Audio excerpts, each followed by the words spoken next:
Selamat datang warga kerajaan. Ibadah Rock Bogor Bukit Pujian dilakukan setiap hari Minggu pukul 9 pagi di tempat ini, Horizon Bogor Icon Hotel, Ruang Rafflesia, sesuai protokol kesehatan yang berlaku. Juga ibadah Rocky di jam yang sama di Ruang Crescent. Komsel Kerajaan diadakan setiap Jumat minggu pertama setiap bulannya pada pukul 19 waktu Indonesia Barat via Zoom. Kingdom Encounter merupakan doa bersama para pekerja Rock Ministry Jabodetabek Serang. Dilaksanakan setiap Jumat minggu ketiga pada pukul 20 waktu Indonesia Barat via Zoom. Suka baca buku dan berdiskusi seru? Join the 1400 Women's Book Club setiap hari Selasa jam 14 siang via Zoom. Anda dapat menghubungi Matilda atau Janet di tempat ini. Buat bapak-bapak yang antusias belajar bertumbuh dalam kepriaannya sambil makan, kami mengundang Anda untuk bergabung dalam Kapau Club. Untuk info waktu dan tempat, silakan hubungi Riko dan Oel di tempat ini. Segala kebutuhan kepelayanan jemaat seperti baptisan air, penyerahan anak, pemberkatan rumah, pemberkatan nikah, dan pelayanan doa lainnya dapat Anda informasikan ke Sekretariat Rock Ministry Bogor dengan menghubungi Debbie di nomor telepon berikut ini. Semua informasi, kegiatan, dan ibadah online via Zoom dan pendaftaran untuk ibadah onsite setiap hari Minggu bisa Anda dapatkan di grup WhatsApp Rock Bogor dengan menghubungi kami di nomor telepon di bawah ini.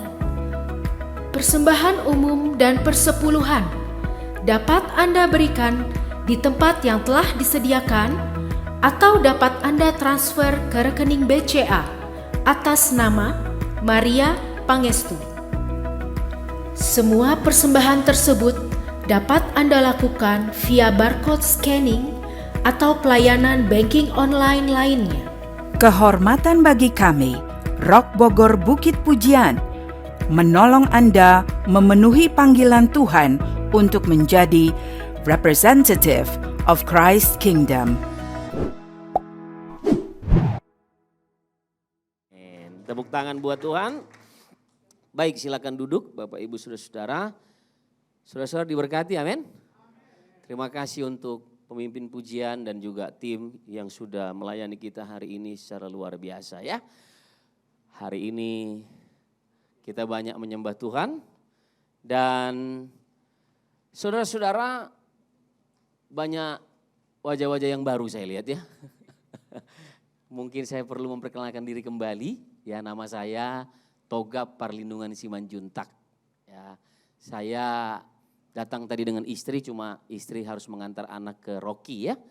Dan kami menggembalakan di Jakarta dan beberapa kota yang lain dan bersyukur karena Tuhan baik untuk kita semua. Amin. Nah, itu mungkin yang saya sampaikan dalam perkenalan hari ini untuk beberapa jemaat-jemaat yang mungkin belum mengenal. Jangan sampai nanti bilang ini siapa, ngomong-ngomong aja nggak kenal gitu ya. Tapi hari ini kita mau diberkati oleh Tuhan. Amin.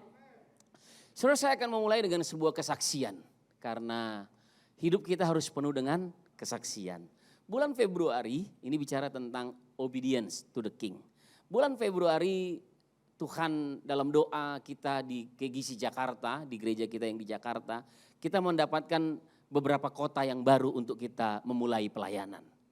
Dan tiba-tiba ada seorang hamba Tuhan dari Padang, dia telepon saya, Pak Togap ada kota namanya Kayu Aro. Mungkin saudara-saudara baru kali ini dengar ya. Ada yang sudah pernah dengar?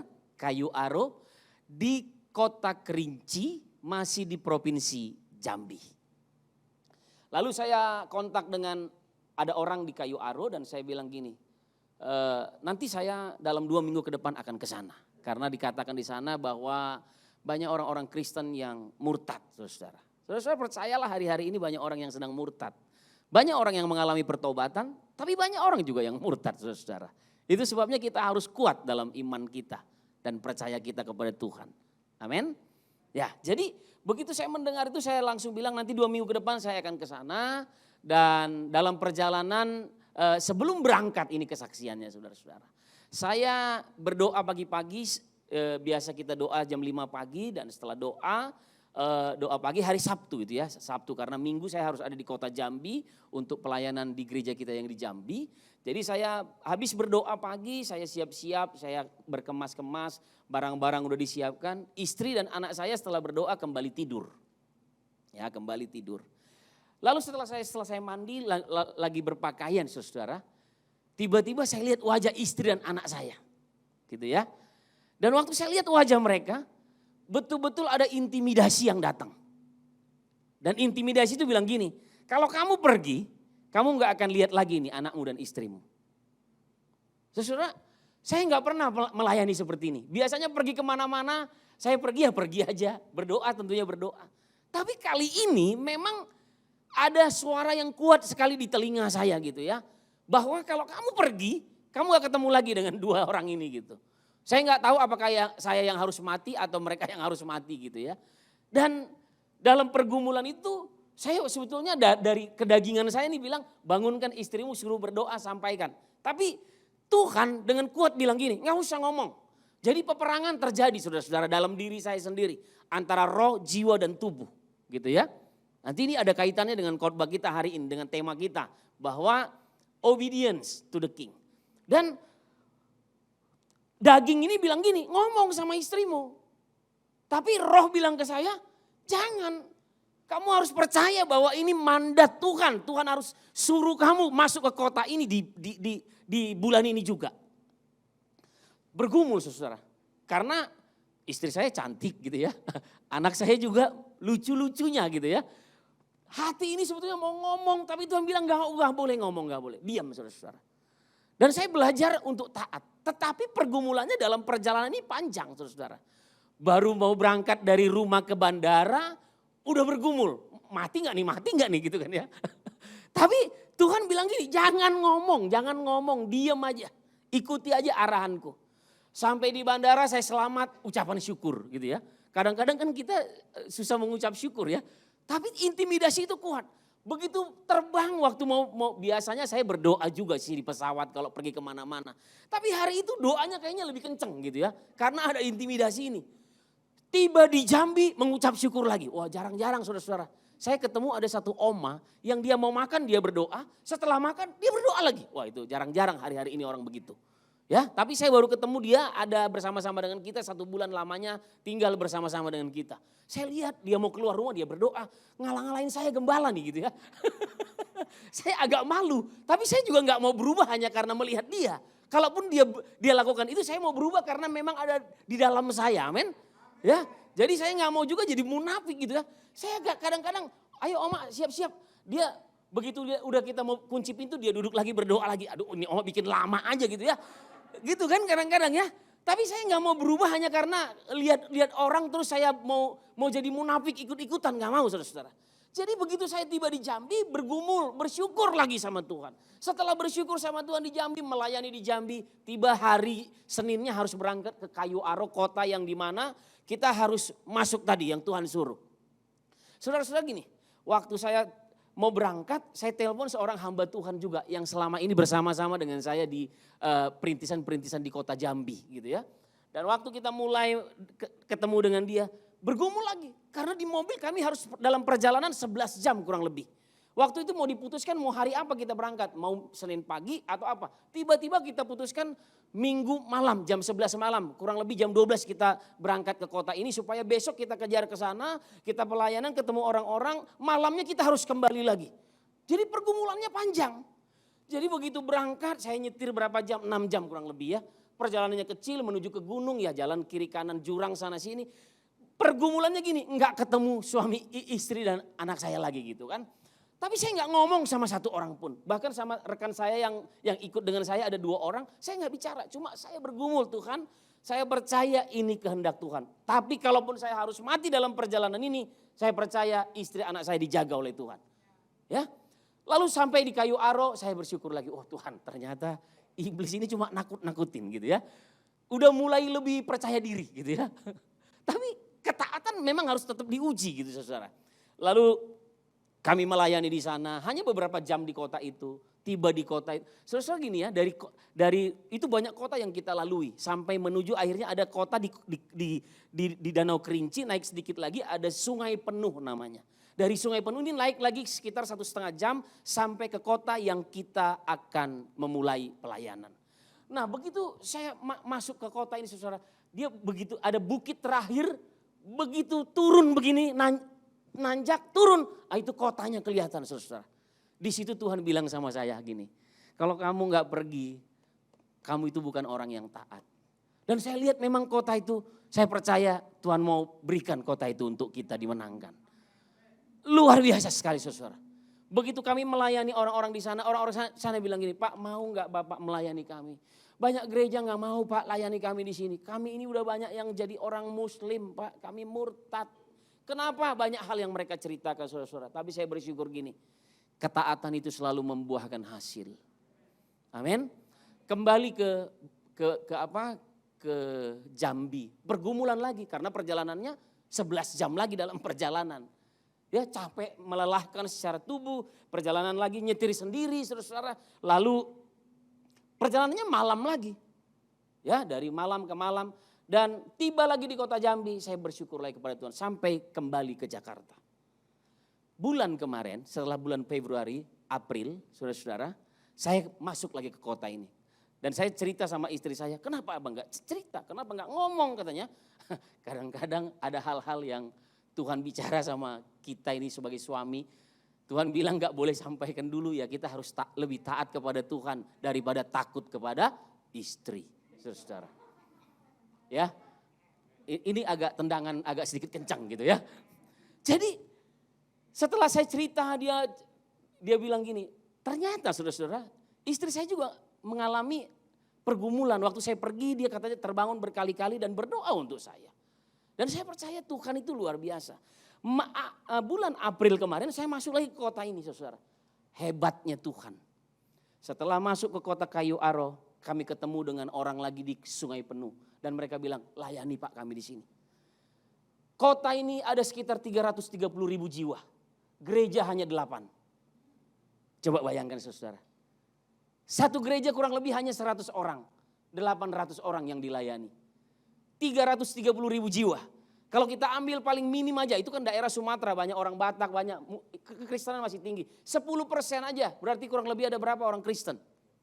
33.000, yang dilayani cuma 800 orang saja.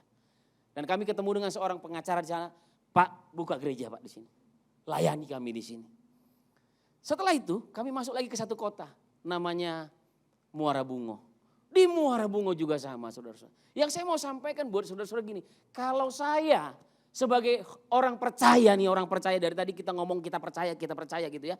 Kalau saya sebagai orang percaya gak betul-betul dengerin suara Tuhan hari itu, 3 kota ini gak akan pernah kita layani.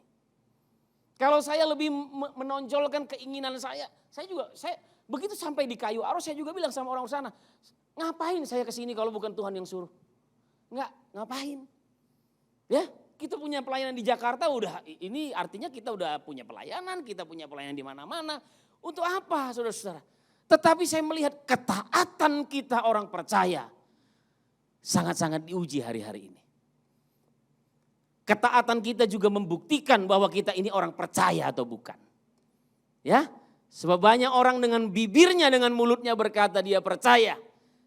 Tapi dia tidak taat kepada perintah rajanya. Itu sebabnya setelah bulan lalu kita bicara tentang delighting in King's Word. Dan dalam 3 bulan ini kan kita bicara April, Mei, Juni. Kita bicara tentang grace to live for the King. Betul ya? Ini harus ingat nih ya.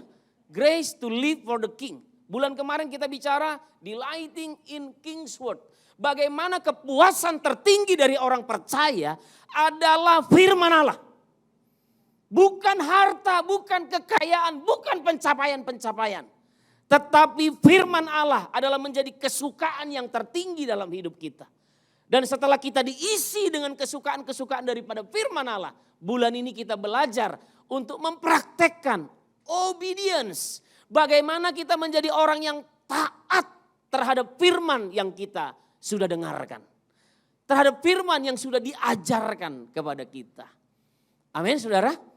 Nah itu sebabnya ketaatan kita pasti ada hasilnya. Dan kalau bulan ini kita bicara obedience to the king. Ketaatan itu bukan hal yang mudah saudara-saudara. Saudara-saudara, perintah tentang ketaatan bukan perintah baru. Perintah tentang ketaatan dimulai dari Taman Eden.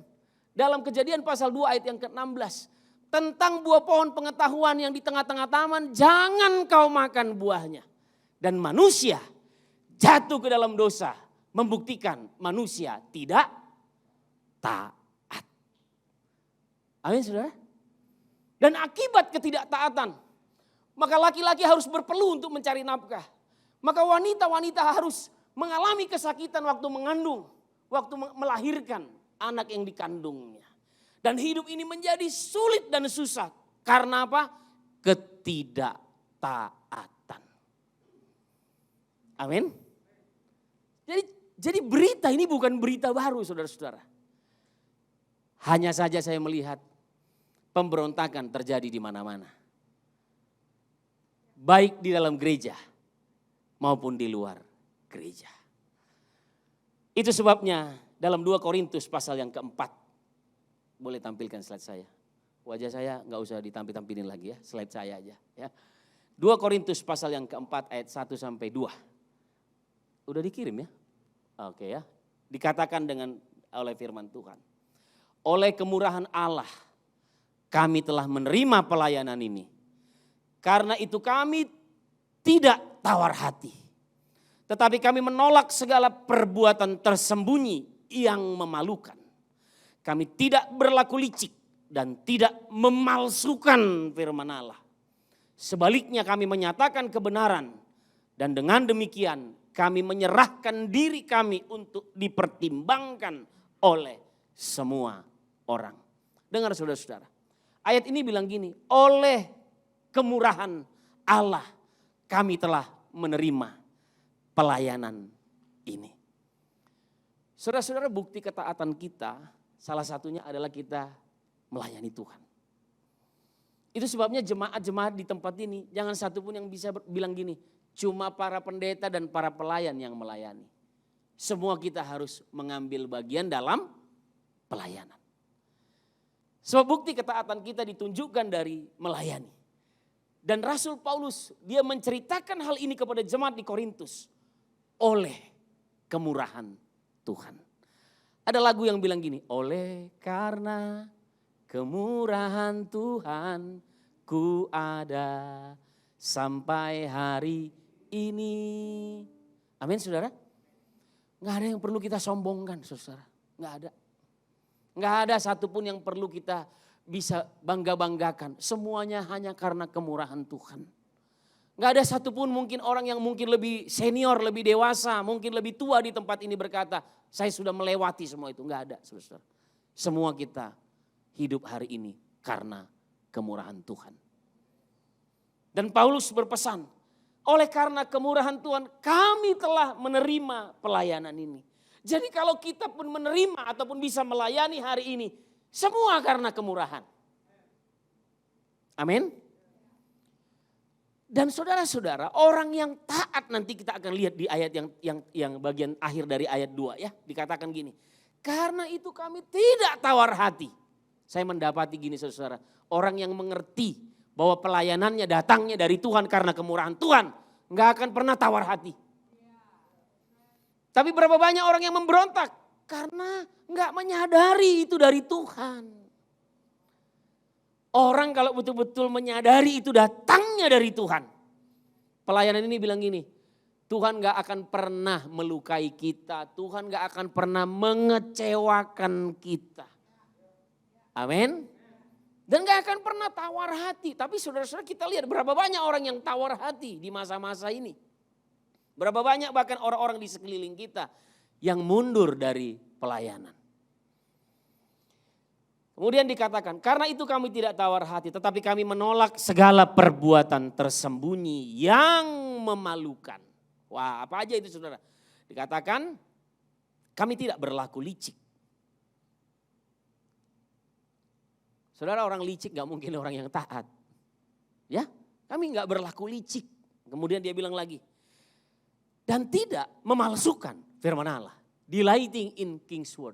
Banyak orang hari-hari ini dalam pelayanan kita menemukan memakai firman untuk kepentingan pribadi. Bukan memberi diri untuk dipakai oleh firman. Kita seringkali menggunakan nama Tuhan untuk kepentingan kita. Bukan memberi diri kita untuk dipakai oleh Tuhan. Kesadaran-kesadaran ini perlu kita miliki, saudara-saudara. Banyak orang dalam pelayanan, dalam pekerjaan pelayanan ini memanfaatkan nama Tuhan. Itu sebabnya Matius 7 bilang pada hari-hari terakhir ada orang banyak berseru, aku menyembuhkan orang demi namamu, aku membuat mukjizat demi namamu. Tapi Tuhan bilang apa? Enyala engkau hai pembuat kejahatan. Sebab orang-orang seperti ini memanipulasi nama Tuhan untuk kepentingan dirinya sendiri. Mungkin saudara-saudara perlu contoh ya. Banyak orang hari-hari ini saudara. Di pelayanan kita sepakat bahwa pelayanan ini milik Tuhan. Dan tidak ada kepemilikan dalam pelayanan di gereja kita. Amin. Semuanya punya Tuhan. Jadi ada orang suka berdoa gini. Di perkumpulan orang-orang kaya. Mereka disuruh berkhotbah. Kemudian ngomong, wah saya percaya. Tuhan sanggup mengadakan segala mukjizat. Dan Tuhan tahu kebutuhan daripada hamba-Mu ini Tuhan. Di hadapan orang-orang kaya nih dia ngomong. Supaya apa? Supaya orang kaya mendengar kebutuhan-kebutuhannya. Jadi dia pakai nama Tuhan untuk menggerakkan hati orang-orang kaya. Padahal kita gak bisa begitu. Ada yang berdoa gini, Tuhan engkau tahu bahwa hamba-Mu kendaraannya sudah kurang baik untuk dipakai. Dan kami percaya bulan ini adalah bulan berkat. Orang-orang kaya kan langsung, oh iya juga ya, pendeta perlu dikasih gitu ya. Saudara-saudara memanipulasi nama Tuhan, licik, terlalu cerdik. Ayo kita hindari hal-hal yang demikian. Kita harus mengerti semua datang dari Tuhan. Amin. Nah jadi banyak orang memanipulasi nama Tuhan, bukan memberi diri. Tuhan ini aku pakai, aku Tuhan. Saudara-saudara, ketaatan ini yang mau diajarkan oleh Rasul Paulus kepada kita. Kemudian dikatakan lagi, sebaliknya kami menyatakan kebenaran dan dengan demikian kami menyerahkan diri. Menyerahkan diri kami untuk dipertimbangkan oleh semua orang di hadapan Allah. Saudara, orang kalau taat, ya, orang kalau mengerti kebenaran ini, gini. Banyak orang akan mempertimbangkan hidupmu. Dipertimbangkan oleh banyak orang. Kita nggak akan jadi orang yang nggak berguna kalau kita jadi orang yang taat. Kita pasti berguna. Mungkin saudara bilang saya begini, enggak, saudara nggak usah pusing dengan hal itu. Tetapi selama kita jadi pribadi yang taat kepada perintah, delighting in King's word, percayalah hidupmu pasti berguna di pemandangan Allah. Dan kita akan bisa berkata, oleh karena kemurahan Allah, aku menerima pelayanan ini. Amin saudara. Yuk mari kita gak usah terlalu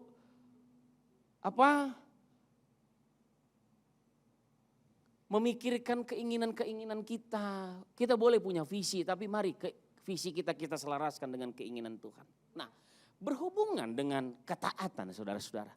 Tidak bisa dihindari, ini bicara tentang otoritas. Ya, kalau bicara tentang ketaatan, selalu hubungannya dengan prinsip otoritas. Ya, ayatnya nanti baca di rumah. Saya nggak buka ayatnya. Roma pasal 13 ayat 1 sampai 5. Tapi dalam ayat-ayat ini jelas dikatakan di ayat yang pertama bahwa tidak ada pemimpin yang tidak berasal dari Allah. Tidak ada pemerintah yang tidak berasal dari Allah. Waktu saya renung-renungkan tentang ketaatan saudara-saudara. Iya ya, ternyata ketaatan ini Tuhan bicara dari Kejadian sampai Wahyu. Dan kalau kita saksikan bagaimana kitab Injil menceritakan tentang ketaatan Yesus kepada Bapanya di sorga. Itu luar biasa sekali. Dan saya merenungkan juga bagaimana ketaatan ini diberitakan dari kitab Kejadian sampai 2000 sampai pada zaman ini saudara-saudara. Dari zaman penciptaan, kalau dalam peta zaman kurang lebih mau masuk tahun yang ke 6.000 lebih. Ya mau masuk tahun ke 7.000 dalam peta zaman ya. Saya nggak tahu ininya lah ya. Kalau mau dibilang Tuhan datangnya kapan itu urusan Tuhan. Tapi kalau orang bicara tentang peta zaman Zaman penciptaan, zaman ini, sekarang zaman Roh Kudus ini udah 6.000 tahun kurang lebih. Ya. Jadi sejak penciptaan, ketaatan itu sudah diberitakan. Dan saya waktu baca ayat-ayat ini, kagum sekali kalau pakai bahasa anak zaman sekarang. Gila banget gitu. Kok Tuhan udah ngomongin itu dari dulu dan sekarang kita perlu melakukan itu dan sekarang kita menyadari iya ya, itu sudah diberitakan dari 6.000 tahun yang lalu kurang lebih. Bagaimana pemerintah-pemerintah sekarang yang gak takut sama Tuhan. Tapi Tuhan perintahkan kita untuk tetap taatlah kepada pemerintah. Karena tidak ada pemerintah yang tidak berasal dari Allah. Dan Alkitab bilang gini, kalau sama yang kelihatan aja kamu gak taat, yang gak kelihatan gimana? Halo? Di satu gereja saya kalau khotbah gitu, that's right gitu ya. Di sini gak ada ya, puji Tuhan ya. That's right. Nah, kalau di sini nggak ada ya, sini nggak ada yang lata-lata ya, amin ya. Nah, sikap terhadap otoritas, prinsip otoritas. Nah, Allah adalah sumber otoritas dan mendelegasikan otoritasnya di bumi. Itu sebabnya otoritas adalah payung perlindungan yang sangat nyata, walaupun apa katanya sini tidak terlihat oleh mata secara jasmani. Saya mau katakan buat kita saudara-saudara, dalam hidup kita, Allah itu adalah yang tertinggi. Amin. Kita jangan bilang gini, Yesus itu nomor 1, enggak. Dia di atas segala-galanya. Jangan masukkan Yesus dalam urutan-urutan hitungan. Sebab dia nggak bisa kita prediksi dengan cara berpikir kita. Dia di atas segala-galanya. Dan kita dimasukkan dalam sebuah sistem untuk membuktikan ketaatan kita. Nah, jadi taat adalah, ini dia nih. Kenapa kembali ke sini ya? Sikap kita terhadap otoritas. Ketaatan kita di dunia ini dibuktikan terhadap sikap kita terhadap otoritas yang Tuhan berikan dalam hidup kita. Coba kita baca ayatnya dalam Ibrani pasal 13 ayat yang ke-17. Ya, Ibrani pasal 13 ayat 17 bilang gini. Taatilah pemimpin-pemimpinmu dan tunduklah kepada mereka. Sebab mereka berjaga-jaga atas jiwamu. Ya, apa katanya? Taatilah pemimpin-pemimpinmu dan tunduklah kepada mereka. Sebab mereka berjaga-jaga atas jiwamu. Saya sebagai pemimpin saudara, saya punya lagi otoritas di atas saya. Di gereja ini juga sama. Ada Bapak Gembala, kalau di sini bilang Dedi Gid gitu ya, Dedi Gideon. Tadi saya dengar di doa. Jadi ada beberapa Dedi saya dengar tadi ya. Ada Pak Wakil Wali Kota di sini ya, Dedi juga atau wakil apa tuh tadi? Hah? Oh, itu Pak Dedi yang mana tuh? Yang didoakan tadi? Oh, wakil wali kota ada Pak Dedi. Saya pikir tadi Pak Dedi yang punya hotel ini didoain juga gitu ya. Semua Dedi. Terus tiba-tiba ada Dedi Gideon. Lain lagi, ada Dedi yang lain lagi nih kan gitu ya. Saudara-saudara, di tempat ini kita punya Dedi Gideon. Ada punya, ini panggilnya apa ibu ini? Mami. Moms gitu ya. Mami Ica gitu ya. Kita punya otoritas saudara-saudara. Dan saudara-saudara, ketaatan kita kepada Allah dibuktikan dengan penundukan diri kita kepada pemimpin ataupun otoritas yang ada di atas kita. Jadi omong kosong kalau kita bilang kita taat sama Tuhan, tapi kita nggak taat sama pemimpin di atas kita. Tuhan sendiri yang memasukkan kita dalam prinsip-prinsip ini. Makanya saya sebagai gembala, saya punya pemimpin, saya punya Pak Roni Daud, saya punya juga otoritas di atas saya di tempat ini. Ya Bang Gideon juga sebagai abang saya. Kalau dia menasehati saya, kadang-kadang saya agak berbalas pantun juga. Tetapi saya berusaha untuk taat, saudara-saudara. Ya kemarin saya baru dapat nasihat gitu ya. Agak tersinggung sebetulnya saya ya. Kok gembala pembina dinasehati gitu ya. Tapi saya mengerti gini ya. Oh, yang penting kalau itu dari firman Tuhan, saya harus taat. Sebenarnya memang gak mudah. Bicara ketaatan makanya saya bilang manusia dibuang dari Taman Eden cuma karena ketidaktaatan. Betul ya? Kalau manusia taat gak dibuang saudara-saudara. Kalau kita taat mungkin kita kelihatan seperti orang bodoh saudara-saudara. Tapi kalau kita taat, Tuhan sendiri yang menjaga kita, firman-Nya menjaga kita. Sebab itu penundukan diri kita kepada otoritas kita itu digambarkan seperti tudung payung rohani saudara-saudara. Waktu kita tidak taat kepada pemimpin saudara-saudara, maka payung itu kita sedang meninggalkan payung tudung otoritas, payung otoritas, maka iblis bisa mempermainkan hidup kita dengan bebas. Amin. Itu sebabnya kalau Bapak Ibu ada di tempat ini, buktikan penundukan dirimu kepada pemimpin di tempat ini. Kalau engkau membuktikan itu, maka itu bukti ketaatanmu kepada perintah-perintah Allah. Ya. Nah dikatakan lagi ini, sebagai orang-orang yang harus bertanggung jawab atasnya. Dengan jalan itu mereka akan melakukannya dengan gembira, bukan dengan keluh kesah. Sebab hal itu tidak akan membawa keuntungan bagimu. Saudara-saudara mau bikin pemimpin gembira enggak? Mau bikin hati Tuhan gembira enggak? Mau bikin hati Tuhan gembira? Kata kuncinya tadi di ayat 17 tadi. Taatilah pemimpin-pemimpinmu. Dan waktu hati pemimpin gembira, hati Tuhan gembira, kita yang diberkati. Tapi pemberontakan terjadi di mana-mana saudara-saudara. Di luar rumah Tuhan dan termasuk di rumah Tuhan. Tapi di sini tidak ada, amin. Saya percaya di sini semua luar biasa lah. KGC Jakarta harus banyak diperbaiki kayaknya gitu ya. Ya harus banyak diperbaiki. Betul saudara. Di kita di KGC Jakarta kebanyakan anak-anak muda kan gitu ya. Wah dengan jiwa muda, sok taunya lebih tinggi, nanti kita bahas. Merasa lebih pintar gitu ya. Di sini nggak ada ya Kak ya. Enggak satu.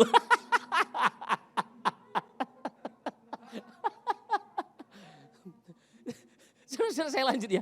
Tunduk, menerima dan menghormati otoritas.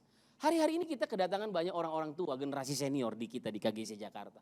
Dan saya lihat orang-orang tua ini, mohon maaf ini, umurnya memang mendekati lagu yang sampai bertemu gitu ya. Oh Yerusalem baru gitu ya. Saya lihat gini ya, orang-orang tua ini penuh dengan kepahitan, penuh dengan kemarahan. Dari keluarga-keluarga kaya saudara-saudara. Ada salah satu yang masih adiknya keluarga Sadino, tahu ya Sadino ya? Sadino tahu ya? Saya aja mau nebeng masuk kakaknya dia gitu ya. Boleh gak masuk kakaknya gitu kan? Kemarin ada yang satu baru meninggal, kayanya minta ampun. Baru meninggal tapi penuh dengan kepahitan. Tapi puji Tuhan mereka bergabung dengan kita dan kita nasihati. Waktu dinasehati walaupun saya jauh lebih muda gitu ya. Ada yang saya panggil Eyang, ada yang saya panggil Opung. Tapi saya lihat gini, kenapa sih baru sekarang gitu mau taat? Ngerti gak maksud saya saudara?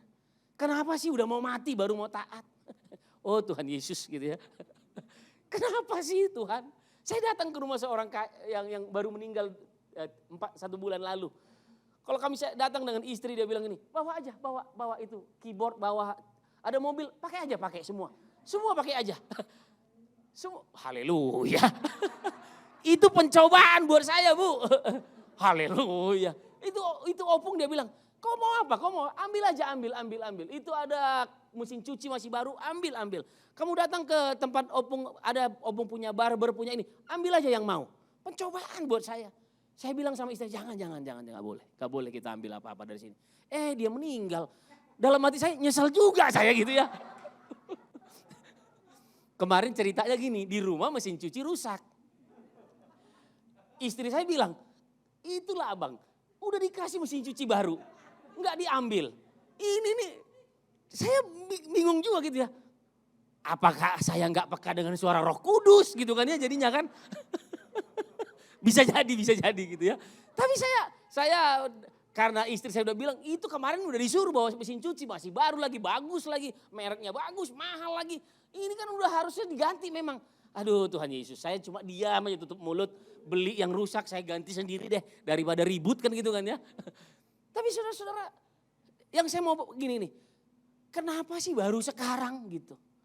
Orang-orang ini baru mau menunjukkan ingin taat gitu ya, ingin melakukan sesuatu untuk Tuhan. Apa yang bisa kami bantu untuk gereja ini? Apa yang bisa? Saya bilang enggak. Ayo semua masuk dalam pemuritan dulu. Tua-tua dimuridkan dulu.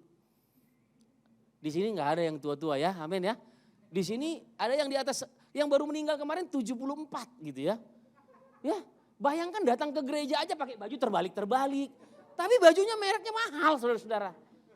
Pakai baju terbalik, istri saya, opung kita ke kamar mandi dulu, ganti baju dulu, dibalik dulu baju. Oh terbalik ya baju opung ya. Oh Tuhan Yesus, tiba-tiba nanti dia kasih uang sama anak saya 1 juta gitu ya. Dalam hati saya, jangan kasih saya pung, kasih aja terus sama anak saya. Benar saudara. Tapi saya belajar taat sama Tuhan. Saya bilang enggak. Kalau untuk hal demikian kita bukan hamba Tuhan yang mau memeras jemaat, meminta-minta sama jemaat. Tadi licik tadi ya. Amin. Tapi kalau saudara mau memberi saya terima sih ya. Karena saudara-saudara masih segar-segar ya. Gitu. Kalau yang tua kan nanti saya dibilang memanipulasi orang tua gitu kan. Oh ternyata di sini yang perlu dikasih gitu ya. Oh Tuhan Yesus ampuni mereka ya. Dalam pergumulan kami saudara-saudara, ya begitu. Ada satu ibu yang punya tanah ratusan hektar di mana-mana. Tapi hidupnya stres dan susah. Saudara. Dia punya suami itu almarhum bintang 2. Duitnya di mana-mana. Tapi dia kasih ke kita surat-surat tanah. Mau pak. Aduh dalam hati saya ini membawa celaka untuk hidup kami. Dan saya bilang sama istri saya, enggak, kita tidak terima barang-barang yang begitu. Kalau mereka mau kasih di kantong persembahan silakan. Kalau mereka mau kasih ya transfer aja ke rekening gereja, silakan. Jangan kita masuk dalam pencobaan-pencobaan. Kenapa kami melakukan itu saudara-saudara? Karena kami belajar juga dari bapak-bapak rohani kita. Amin. Pak Arifin, Pak Roni selalu berpesan, jangan mempermalukan nama Tuhan. Karena hanya kebutuhan hidupmu. Tuhan sanggup mencukupkan kebutuhan hidup. Amin. Nah jadi tunduklah, taatlah kepada pemimpinmu. Dan saya suka dengan jalan itu mereka akan melakukannya dengan gembira. Kalau kita taat saudara-saudara, pemimpin bergembira. Dan gereja ini pasti bermultiplikasi. Amin. Nah jadi tunduk dan menerima, menghormati otoritas. Selama pemimpin masih dalam posisi dan struktur. Nah itu saya nggak bahas banyak ya. Kemudian apa lagi? Tindakan terhadap otoritas. Di dalam Kisah Rasul pasal yang kelima ayat yang ke-29 saya akan baca dengan cepat. Ya, dikatakan demikian. Tetapi Petrus dan rasul-rasul itu menjawab, katanya demikian. Kita harus lebih taat kepada Allah daripada kepada manusia. Kadang-kadang memang pemimpin kita melakukan kesalahan. Tetapi kita harus tetap memberikan penundukan diri kepada pemimpin yang sekalipun mereka salah. Tetapi ada hal yang nggak perlu kita taati. Kalau itu sudah keluar dari garis kebenaran firman Allah, kita tidak bisa mentaati. Karena tunduk dan taat, tadi Pak Arifin sampaikan ya, tunduk dan taat secara mutlak itu hanya kita berikan kepada Tuhan Yesus, Sang Raja kita. Ya, jadi taat kepada firman di Lighting in Kingsword yang bulan lalu banyak kita bahas. Kita tidak dapat taat, dikatakan di situ, kita tidak dapat taat bila otoritas memerintahkan kita untuk berbuat dosa dan melanggar firman. Ya, tetapi apakah kita harus tetap menghormati? Kita harus tetap menghormati pemimpin, sebab tidak ada pemimpin yang tidak berasal dari Allah. Nah berikutnya saya katakan ketidaktaatan adalah dosa pemberontakan. Ketidaktaatan adalah dosa pemberontakan. Ya. Iblis tahu siapa yang berada di dalam otoritas dan siapa yang berada di luar otoritas. Iblis menggoda setiap orang yang pahit ataupun terluka terhadap otoritas. Dan yang ingin keluar dari payung otoritas yang saya katakan tadi. Sebelum saya bergabung dengan GBI Rock, saudara, saya ada di sebuah gereja 23 tahun lamanya. 23 tahun waktu yang sebentar atau sedikit? Banyak, saudara. Setengah umur saya itu. Umur saya sekarang 47 ya. tapi kelihatannya masih 27, amin? Oh 57. Wah ini orang yang gak taat sama otoritas ya. Saudara-saudara 23 tahun melayani di gereja, di sebuah gereja, saya melihat banyak hal yang perlu diubah. Sampai satu kali saya dengar Pak Jonathan Patiasina bilang gini sama saya, Togap. Ingat ya, tahu ya Pak Jonathan Patiasina ya, Kak Jo dia bilang gini, Bang Jo dia bilang sama saya, Togap, saya berjuang untuk orang-orang di tempat saya dulu. Dia dari Toraja. Bertahun-tahun saya berdoa, ini memang dari Tuhan buat saya. Perubahan pasti terjadi. Tapi dia bilang gini akhirnya sama saya, Tuhan sendiri pun gak sanggup ubah mereka. Sebab mereka gak mau berubah. Jadi putuskan. Kalau kamu mau di sini, hidupmu harus mati untuk tempat ini. Tapi kalau kamu merasa bukan ini tempatmu, cari tempat yang baru. Ada kalanya memang kita harus berpisah, saudara-saudara, dengan sebuah otoritas. Tetapi selama saudara-saudara ada dalam sebuah payung otoritas, taat dan tunduklah. Amin? Ya? Oke, saya lanjutkan. Iblis menggoda, ya, pahit terluka otoritas yang keluar dari payung otoritas sehingga iblis dapat dengan leluasa menghancurkan hidup orang tersebut. Jadi saudara-saudara jangan pikir bahwa waktu kita melakukan hal-hal yang tidak baik dalam pelayanan, menunjukkan ketidakhormatan kita kepada pemimpin, jangan pikir tidak ada ganjarannya. Semua ada ganjarannya, saudara-saudara. Tapi kalau kita bersikap benar, kita mengambil pilihan yang benar, kita juga akan menerima ganjaran yang benar. Amin. Nah, ada 3 tingkatan dari pemberontakan. 3 tingkat dosa pemberontakan, ketidaktaatan. Yang pertama adalah egois, saudara-saudara. Orang kalau dia memberontak terhadap pemimpinnya, terhadap otoritas yang di atasnya, dia akan bertumbuh jadi orang yang egois. Ya, semau gue katanya, sulit diatur. Hanya mengikuti keinginan perasaan saja. Bukan lagi taat kepada otoritas. Saya sedang bergumul, ini kesaksiannya lagi. Saya sedang bergumul dengan sebuah keadaan yang harus diselesaikan di pelayanan kita. Saya bicara sama bapak rohani kita, Pak Roni. Dia ngomong begini. Saya cuma ngomong, Kak, ini yang saya mau sampaikan. Tetapi keputusan akhirnya saya serahkan kepada kakak sebagai otoritas yang ada di atas saya. Dan saudara-saudara, sekalipun nanti keputusan yang dia ambil itu tidak menyenangkan hati saya, tidak sesuai dengan keinginan hati saya. Yang penting saya harus taat. Dan saya percaya waktu saya taat, sekalipun itu tidak sesuai dengan keinginan saya ada di bawah payung otoritas. Dan iblis tidak bisa mempermainkan saya. Waktu saya enggak taat, mungkin apa yang saya bilang mungkin merasa saya lebih benar, betul, bisa jadi. Tapi waktu saya keluar dari tudung otoritas, maka iblis sedang dengan mudah mempermainkan hidup kita. Pilihannya ada pada kita, saudara. Jadi ketaatan itu dibuktikan daripada ketaatan yang ada di dalam payung otoritas yang Tuhan berikan. Nah, yang pertama adalah jadi orang yang egois. Kemudian apa? Terluka. Saudara lihat orang yang suka pindah-pindah gereja? Di sini mungkin pernah pindah, tapi bukan pindah-pindah. Ngerti ya? Saya juga pernah pindah gereja, tapi saya bukan pindah-pindah. Waktu saya pindah, saya betul-betul tahu ini dari Tuhan untuk saya. Amin. Taat, tunduk dan taat secara penuh hanya datang dari Tuhan. Nah, orang yang terluka itu seringkali ngalamin ini, saudara, konflik dengan otoritas. Sehingga tidak aman dengan otoritas. Tidak nyaman dengan otoritas. Itu sebabnya di bulan-bulan ini, dalam tahun ini saya memang banyak ngomong sama jemaat. Kalau memang tidak cocok dengan visi dan misi gereja kita, daripada membuat perpecahan, cari tempat yang lain. Enggak apa-apa, saudara-saudara. Supaya kita diberkati, yang keluar juga diberkati. Oh, ulang lagi. Agak lupa saya udah ya. Ya, ada rekamannya kan ya. Benar. Saya ngomong, ini saya ingat ya. Saya ngomong sama jemaat, kalau memang tidak sesuai, tidak cocok dengan visi dan misi daripada gereja kita, cari tempat yang lain.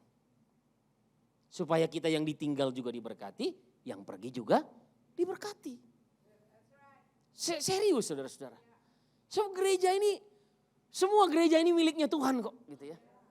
Tapi masalahnya kalau kita ada dalam sebuah tatanan otoritas, di bawah otoritas, tunduk dan taatlah, beri penghormatan, taatlah kepada pemimpinmu. Sebab tidak ada pemimpin yang tidak berasal dari Allah. Amin. Nah lalu orang-orang ini suka jadi terluka. Dan di gereja kita gak mau ngumpulin orang-orang luka, saudara. Orang boleh datang dengan luka. Tapi kita mau menyembuhkan orang yang luka. Ya, tapi kalau datang luka terus, udah pergi aja dari sini. Serius saudara. Tapi kalau kita datang, kita mau dimuridkan, kita mau disembuhkan. Oke, memang itulah tempatnya gereja. Itulah pekerjaannya, itulah gunanya gereja ini. Makanya tunduklah kepada otoritas. Nah orang terluka itu kan konflik. Saya ngalamin sih ya banyak dalam pelayanan. Orang-orang yang akhirnya pergi jelek-jelekin kita. Kita nggak saya belajar saudara-saudara. Cuma diam aja. Mau dia pasang status apa kek. Wah orang-orang lapor. Saya bilang bukan urusan saya. Itu urusan dia dengan Tuhan. Saya punya urusan sendiri dengan Tuhan. Itu bukan urusan saya. Dan saya juga nggak mau jelekin siapa-siapa. Saudara-saudara, ketaatan kita dibuktikan dari penundukan diri dan ketaatan kita kepada otoritas. Jangan jadi orang-orang yang terluka, amin. Sebab itu memberontak namanya. Yang ketiga adalah menghakimi. Orang-orang yang gak taat seringkali jatuh dalam dosa penghakiman. Cenderung membesar-besarkan berita negatif tentang pemimpin-pemimpin. Tentang otoritasnya. Dikit aja salah, wah dibesar-besarkan. Mari kita jadi orang yang proaktif. Orang proaktif tuh gini, kalau melihat kesalahan, dia memberi jalan untuk kembali. Bukannya membesar-besarkan masalah, menjelek-jelekan orang, bukan. Jangan jadi orang yang reaktif. Orang yang terluka itu reaktif saudara-saudara. Sebab kalau orang terluka disenggol dikit, dia langsung apa lu, begitu. Tapi kalau kita proaktif, kita tahu mungkin aja orang mau melukai kita. Tapi kita membalas dengan yang benar. Makanya firman Tuhan bilang jangan membalas kejahatan dengan kejahatan. Dan itu hanya bisa dilakukan oleh orang-orang yang taat. Orang-orang yang proaktif. Bukan orang-orang yang reaktif. Di gereja ini aman ya, semua proaktif, amin. Oh iya aman, Pak Happy aja dari kemarin, Pak Togap apa yang harus saya sediakan? Saya ini udah kayak raja gitu ya. Jangan bawa saya ke dalam pencobaan Pak ya. Saya pernah ngalamin pencobaan yang begitu. Sering diundang di gereja besar. Waduh, jauh-jauh hari udah ditanya nomor plat mobilnya berapa Pak, tempat parkirnya. Waduh, baru mau datang nanti kita udah dikasih siapkan air minum. Terus disiapkan handuk hangat, tahu ya. Handuk hangat untuk ini. Begitu nanti selesai mau khotbah dianterin lagi ke mimbar. Wah Alkitab segala dianterin Pak. Ini Pak Happy gak lakukan itu ya. Dianterin Pak ke sini. Terus nanti setelah selesai khotbah dikasih lagi anduk hangat kayak lagi krembat saudara. Dikasih lagi. Satu. Tempat parkir juga aman. Satu kali. Saya diundang di gereja yang cukup ya kecil lah gitu ya. Secara ukuran manusia kecil. Wah waktu saya diundang cari-cari tempat parkir susah. Dalam hati saya gimana ini gereja. Enggak excellent banget pelayanannya. Hati saya jadi sombong saudara. Jangan bawa saya ke dalam pencobaan itu Pak. Dan saya berdoa Tuhan ada apa dengan saya. Kalau dulu kita naik motor kemana-mana pelayanan oke-oke aja. Sekarang tiba-tiba gak dapat tempat parkir aja jadi masalah.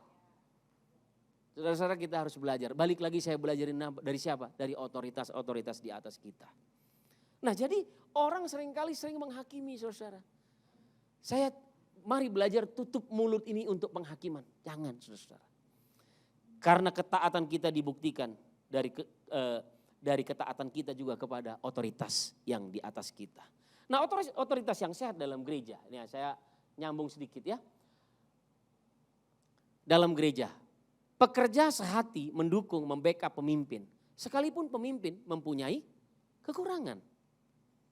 Saudara mungkin di tempat ini ya Dedi Gideon tadi kan sempurna lah ya di mata kita gitu ya. Tapi saya mau kasih tahu, kesempurnaan itu hanya milik Allah. Ya. Serius saudara-saudara. Amin. Saya percaya Pak Gideon ini juga buat saya sebagai bapak rohani. Sekalipun dalam pelayanan ini saya jadi bapak rohani gitu ya. Tapi saya percaya semua pemimpin punya kekurangan. Even itu Pak Timotius Arifin juga punya kekurangan. Tapi penundukan diri kita kepada Allah, ketaatan kita kepada Allah dalam otoritas di gereja ini, kita sama-sama saling mendukung, membackup pemimpin yang Tuhan tempatkan di atas kita. Nah, apa itu? Otoritasnya jelas, pemimpin, kemudian pekerja, jemaat. Tapi saya berdoa sekali lagi, supaya setiap jemaat di tempat ini menjadi pekerja dan melayani Tuhan. Amin. Supaya kita berguna di luar sana, saudara-saudara. Dan ini otoritas dalam gereja. Kemudian otoritas dalam rumah tangga, saudara. Dalam keluarga. Keluarga yang sehat itu suami. Hai suami-suami, katanya apa? Kasihilah istrimu. Seperti Kristus mengasihi jemaat. Kemudian istri, tunduk. Hai istri-istri, apa katanya? Tanduklah suamimu gitu ya. Enggak. Hormatilah, tunduklah kepada suamimu, hormatilah. Ini enggak mudah saudara. Bukan perkara yang mudah memang. Tapi kemarin saya baru mengajar kepada anak-anak muda di tempat kita. Kalau kamu belajar dari rumah tentang ketaatan, kalau engkau taat kepada orang tuamu, engkau bisa belajar taat kepada penundukan diri kepada orang tuamu, maka di luar sana, di pekerjaan, di mana-mana, engkau akan mudah untuk tunduk dan taat. Dan saya bilang gini, pemberontakan itu bukan dimulai dari luar, tapi dimulai dari rumah. Kalau gereja ini juga rumah kita, pemberontakan itu dimulai dari sini, saudara. Bukan di luar. Jadi kalau mau taat, taatlah mulai dari rumah ini juga. Amin. Nah, anak kepada siapa? Tunduk hormat kepada orang tua. Saudara mungkin pikir gini, enak aja yang istri-istri. Tunduk itu kan susah. Saya mau kasih tahu, mengasihi itu lebih susah. Prosesnya panjang saudara-saudara. Ya, mengasihi itu bukan hal yang mudah saudara-saudara. Itu sebabnya Yesus harus tergantung di kayu salib dalam penundukan dirinya. Dan saya percaya karena dia mengasihi Bapaknya di sorga. Sampai dia bilang gini, Eli, Eli, lama sabatani. Apa artinya? Kenapa kau tinggalkan aku Bapa? Wih, saya di Paskah kemarin dapat sebuah dapat sebuah pengertian baru. Ternyata kenapa Yesus teriak demikian? Kenapa kau tinggalkan aku? Supaya saya dan saudara hari ini tidak pernah ditinggalkan. Dia harus ditinggalkan oleh Bapaknya. Untuk apa? Supaya hidup kita hari ini tidak sedetik pun ditinggalkan. Weh, saudara-saudara penundukan otoritas itu selalu membuahkan berkat. Ya, jadi anak-anak tunduk kepada orang tua. Yang terakhir slide saya. Bagaimana bila otoritas berbuat salah? Jangan memberontak. Jangan keluar dari otoritas. Pemberontakan Miriam, nanti baca di rumah. Bagaimana dia memberontak dan mengakibatkan hal yang tidak menyenangkan tentunya. Lalu saya lanjutkan. Kalau ada otoritas yang salah, koreksi tetapi tetap tunduk. Saya ngobrol banyak sama bapak rohani kita. Memang gak mudah sih, tapi saya belajar untuk menundukkan diri. Dia belum membuat keputusan sampai hari ini. Tapi saya dengan sukacita menyiapkan hati saya menerima semua keputusan. Halo, bukan hal yang mudah. Dan itu yang Yesus lakukan di Taman Getsemani. Bukan kehendakku, tapi kehendakmu. Itu sebabnya Daud juga tetap sabar sampai Tuhan sendiri yang mengganti Saul. Daud beberapa kali punya kesempatan untuk membunuh Saul. Tapi Daud tidak melakukan itu. Dan di ayat ini dia bilang, tidak boleh mengusik orang yang diurapi oleh Tuhan. Saudara mungkin saudara ngomongin pemimpin di gereja. Mungkin saudara pikir itu enggak dosa. Mungkin saudara pikir itu kan cuma menjelaskan. Saudara jangan lakukan itu. Jangan. Itu kan cuma ngomong gini. Itu kan cuma, jangan saudara-saudara. Jangan. Kalaupun ada kesalahan di pemimpin kita, doakan mereka. penundukan diri kita kepada pemimpin menunjukkan ketaatan kita kepada Allah. Sampai Yesus berteriak, kenapa kau tinggalkan aku? Dan pada akhirnya Yesus berkata apa tadi? Telelestai, sudah selesai. Yesus membuktikan ketaatannya di kayu salib. Filipi berkata bahwa kesetaraan dengan Allah bukan milik yang harus dipertahankan. Dia merendahkan dirinya serendah-rendahnya. Dia mati di kayu salib menjadi sama dengan manusia. Bahkan dia lebih rendah dari manusia. Karena ketaatannya kepada Bapa di sorga.